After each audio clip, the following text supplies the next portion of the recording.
Yes, so it's my privilege to introduce our last speaker. Well, I said morning, it's early afternoon. So this week there has been a historic appointment within Wales. Wales has appointed its first minister, making Wales the first nation in Europe to be led by a black person. And I think it's really important that we cannot underestimate the importance and the significance that this representation brings.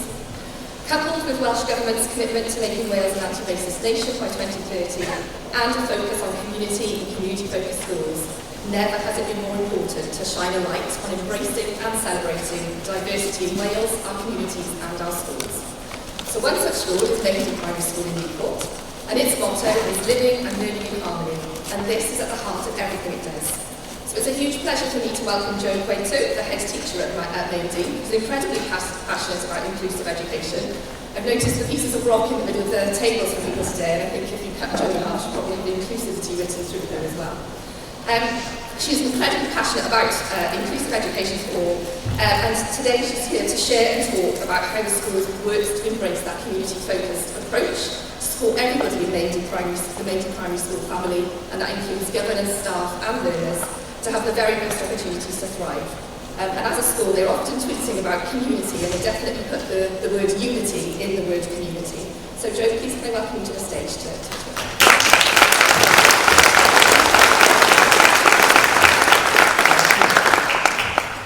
Thanks, Adelaide. Thank you, everybody. Okay, so I'm Jo. I'm the head teacher of Maiden. It's not very far away from here. I'm going to tell you about the school because you might not know it, but I'm also going to tell you then about our work around diversity and representation and what that means to us.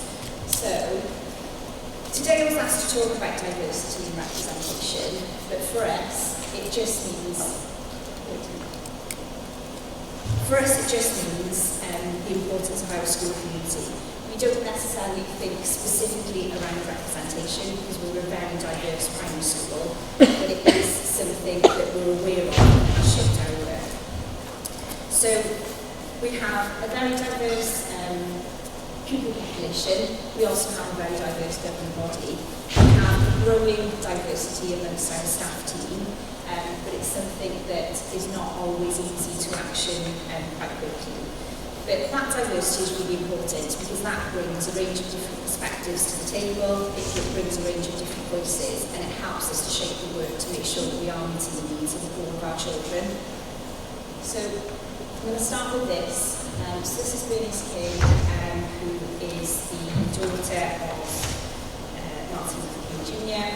She's an American lawyer and minister. She says, if you don't think representation matters, you're probably well represented. So if it's something you haven't thought about before, actually does our school community see themselves represented in our staff team, in our governing body team? If it's something you haven't thought about, it's probably because you belong to a group where you're very well represented. So it's something that all governing bodies, all school leaders, all schools should think about. So there's lots of reasons why representation matters. Diverse communities can feel that they belong, they can feel more socially connected if they see themselves represented within their school. It's important for young people when they're thinking about their perceptions of themselves, when they're thinking about their self-esteem, when they're thinking about their futures. It's important for them to have a range of role models to look up to. It's also important because if you've got good representation within your schools, it helps to challenge biases, assumptions, negative stereotypes that can be reinforced unintentionally and sometimes with the best of intentions. So representation is really important and hopefully something else I go through. So this is our school and it is important you probably understand the context of our school. So our school numbers have grown over the last few years. We're full. We've got quite a transient population. So our pupil mobility is around somewhere around 20%. So that means that there are children joining our school all the time. Every week there's a new face. Our free school meals are around 40%, and that doesn't represent the extreme deprivation that some of our families face. And that's a key factor in our work, thinking about poverty and thinking about how we enable children to access everything that our school has to offer. Our ALM pupils form around a quarter of our school, but as with all schools, and I'm sure you hear this through governing body meetings, the complexity of needs coming into mainstream schools now is really significant. So at Moundy, around 91% of our children are multilingual, so they speak English and Welsh in school, and lots of them speak another language at home. Some children can speak up to 5 languages, and it is absolutely incredible to speak to them about their sort of linguistic ability, and we make the most of that through schemes like Living Interpreters, and we encourage them to share their language and to celebrate their superpowers. We've got around 41 languages spoken at Moundy, so again that brings a real richness to our school, and we try to embrace that and draw upon those that have got those language skills as much as possible. So this is the breakdown of our school. This is data provided by parents on entry to school. It's held on the SIM system in the school, so the school information management system, so we're able to pull that information off at any one time. Like I said, our school community changes all the time. We tend to look at this once a year just to get sort of a capture of who's in our school and what we need to be planning. So annually we look at this, this was for last year, we've got around 40% of our children are Muslim, coming from Bengali and Pakistani backgrounds. So we think about that when we plan our work. We've got a large amount of Eastern European children, so around 20% are Eastern European, and around 12% tell us that they are Eastern European Roma. However, the number is higher than that. Some people don't like to record that they're Roma. We've got around 9% of our school are white British, and then we've got a range of additional ethnic groups, which you'll see on the next slide. So we look at that data about once a year, and we use that then to inform our peace plan, which I will come on to later, and that helps to shape our curriculum. So this was last year's year 6, and I've put that up there so we've got a good idea of what the additional ethnic groups are.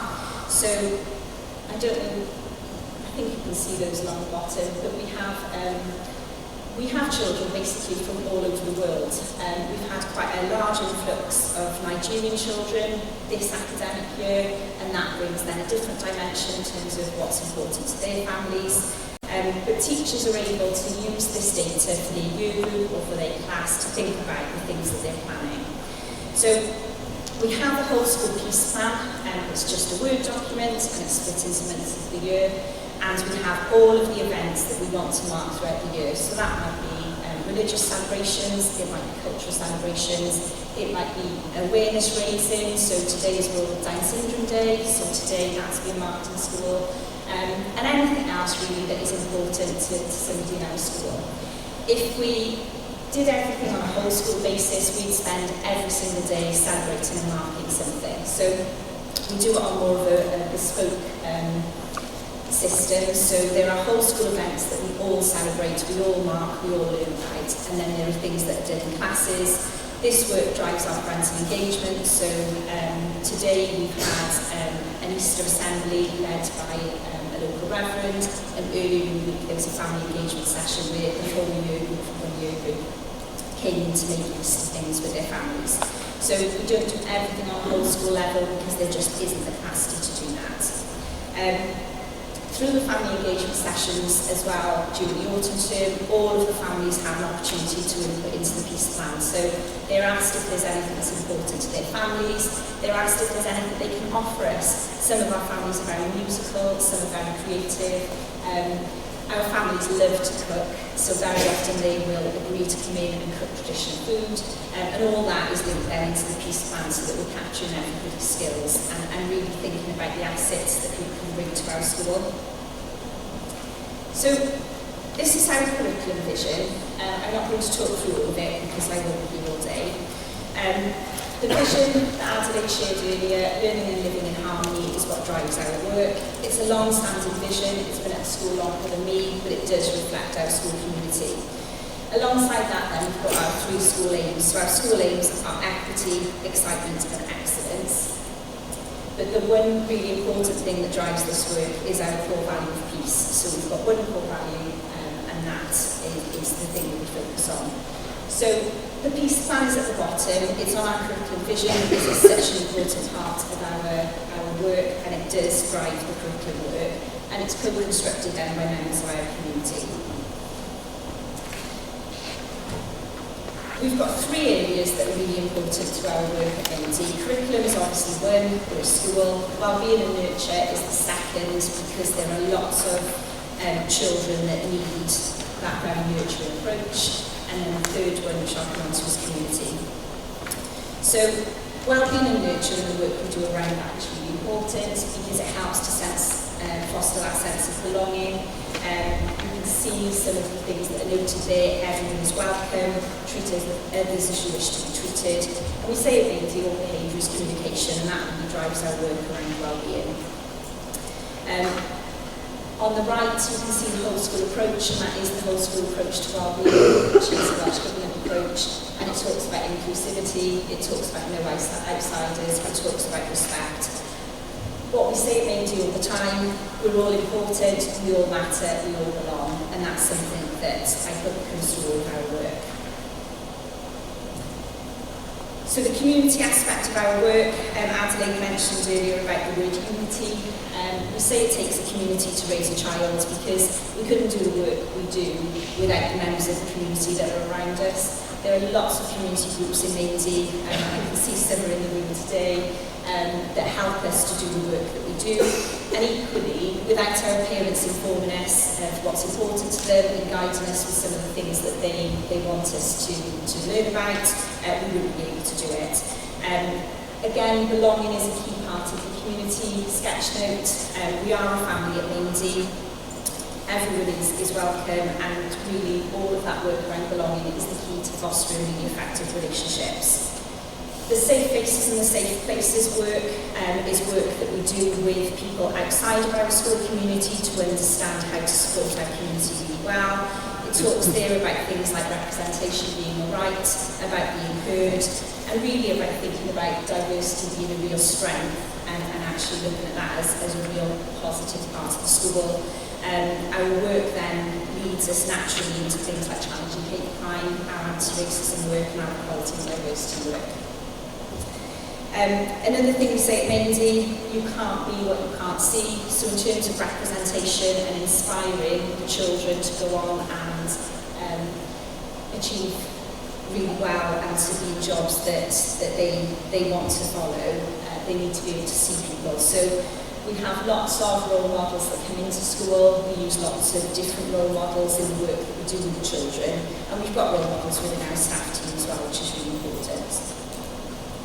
So those sketch notes you can see, the reason we have 3 of them is because they tie all of our work together.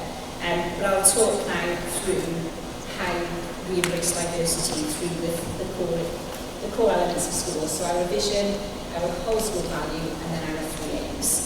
So learning and living in harmony, it is about embracing diversity, it's about everyone belonging.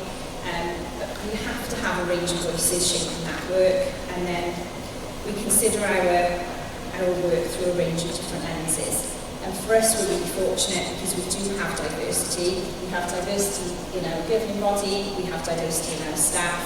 We make sure that our pupil voice groups are representative of everybody in school, and that children are supported to access those groups if they need to be. And then the same with parental contributions and wider community. Some of our parental engagement sessions, some people find really difficult because there's lots of translation going on, so you can hear lots of voices in the room. But again, that's just how we work, and that brings another dimension to what we do. The school aims, I guess the one that's most closely linked to the work today is around equity, so giving people what they need to thrive, so no matter what that is, and that outreaches to parents, to staff, to governors. We had a statutory committee on our governing body this week, and one of the governors had translation, but it's important that that happens so they can play a full role in our governing body. The excitement is around the curriculum, and I followed Mick today, which is a difficult act to follow. Mick always talks about that engagement in learning, those authentic experiences. That's really important to our curriculum. And then excellence, if we're going to do something, we want to do it really well, we want to have high expectations, and making sure we get the basics right for our children. So the Peace Plan, treat others as you wish to be treated, is the Peace Marler Golden Rule. Peace Marler was set up by a lady, Pam Evans. She recognised there was a need to bring different faiths together in terms of ensuring that she was promoting a message of peace. We learned from an organisation quite close to Maynton Primary School, Community House Eaton Road, who are a gold accredited Peace Marler organisation. We learned about the principles of Peace Marler and the Golden Rule, and we decided that was a really good thing for us to be investing our time in. It's something we've worked on for the last 5 or 6 years at the school. We have Peace Pals who drive that work forward as a pupil voice group. And Peace Marler is representative of all faiths and those who have no faith, so it really is inclusive of everybody. And our Peace Plan aims to be the same, so representative of all faiths and those that have them. This is the Peace Plan. It's not very exciting to look at, but I thought it might be helpful just to see, because I've referenced it a lot. This is just the first page. So at the top in blue, it's got the sub-lenses for RVE. So they are written at the top, and they link then through some of the work that we're doing. The green highlight shows something that we celebrate in whole school, so that's a non-negotiable. We sit down at the start of the academic year, we decide what our whole school celebrations and our whole school focus is going to be. The green that you might be able to see there is the International Day of Peace, which is the 21st of September. We always celebrate that. That's always a whole school event. And there'll be various things there. But they're guided by the circle that I showed you at the beginning. So where we've got our makeup of our different groups within school, that drives what we decide to focus on whole school. So, if we've got a very small number of children who want to celebrate something, who want to mark an event, yes, of course, we're going to do that. Are we going to do it on a whole school basis with 570 children? Possibly not. But the bigger celebrations that more children are involved in, they tend to be whole school. I said earlier, the events are not just religious, they might be cultural. So we've got International Rotary Day coming up, that's always an important celebration. It might be awareness raising linked to protected characteristics, but it helps us to navigate discussions if parents are not happy about something. So sometimes parents will come, and it tends to be parents that are newer to the school. You don't do enough for us, you don't do enough for my community, you don't do enough for my religion. And we say, what is it you want to do? How can you help us? What is it you want to celebrate? How is the best way to do that? Can you shape it with us? Is there anybody that you know that can come into school? And that really helps to build relationships. And governors really support that ethos, which again is about we're all welcome, we're all important, we all belong. Okay. The protected characteristics. These generated a lot of discussion in our governing body meetings and also in meetings with parents and parent workshops, because we've had changes to the curriculum, we've had RSE changes, we've had the right to withdraw from some of those lessons withdrawn, and we've had changes then to the RE curriculum and RVE. So the Equality Act is really closely linked to our Peace Plan. And we've had lots of conversations around, yes, we accept that your protected characteristic around whatever characteristic it is important, but it's also important for us to be respectful, for us to be fair, for us to make sure that we're treating everybody equally. And actually in the discussions that I've had, sometimes people are genuinely unaware that there are these protected characteristics, and just because you fall into one of those groups, it doesn't mean you can be discriminatory against another group. So that's really helped to shape our discussions, and we have those discussions with the children as well, which is really interesting. So I just thought I would end with some starting points if this was something that you wanted to look at within your own school. The makeup of your school community using SIMS data as a starting point is a great place to start, and that's been really helpful for us. There are a wealth of training materials available. There are training providers available as well. There is government-specific training available through DARPL, so the Diversity and Anti-Racist Professional Learning Organisation. There's 3 training sessions which are really, really useful. So it takes you through sort of activities, videos, discussion tasks that ask you to consider your own privileges, biases and assumptions. We've done it with the governing body, we've done it with the staff team. It's been really, really useful, really worthwhile.